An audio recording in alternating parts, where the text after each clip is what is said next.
We noticed that the darkness in the house and the anger in the house is coming directly from that entity. And so we called my mom, and I'm like, Mom, like, did you notice she had all this stuff in here? And she was just like, what? She got a ton of stuff? I was like, yeah. I'm like a hoarder's house. She was like, you kidding? So she's like, I'm on my way.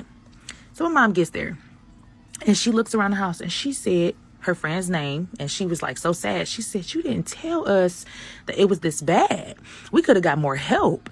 And so her friend is just like, I didn't want, anybody to see me living like this. I'm embarrassed. So my mom was like, okay, I can understand that.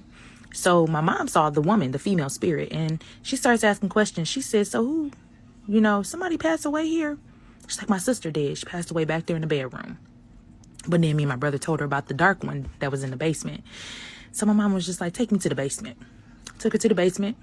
And when she went down there, she was like, that darkness is down there because of all this stuff that you have in this house. She said, they love when it's real dirty or crowded in a house, because it's almost like they can hide behind those things.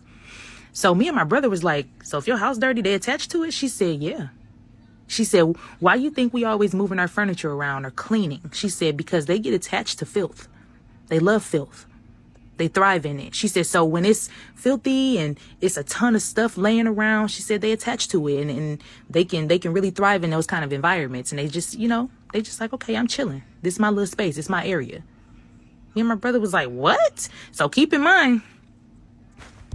So after that, after my mom identified like the bad entity in the basement and whatever, we noticed that it got more active. And when it got active, it got real active. My mother even stayed to help us, finish cleaning it up so that she could, help the woman bless the house after. When I tell y'all that thing was angry that we were moving that stuff, because it just was bouncing left, right, going back and forth. Okay, trying to hide. But it couldn't hide in the filth anymore because the basement started to get cleared out. And once that basement got cleared out, my mama blessed it down there. Okay? I don't understand why they like filth so much, but they do. And I guess that's where that saying comes in, that cleanliness is next to godliness. Because, baby, when I tell you, there was no more entity there after my mom was done cleaning that house, after we deep cleaned everything, threw everything out. It wasn't even there anymore. And that spirit that we saw, that woman's sister that passed away in that house, she was there, but she didn't seem angry anymore. Y'all better clean y'all house.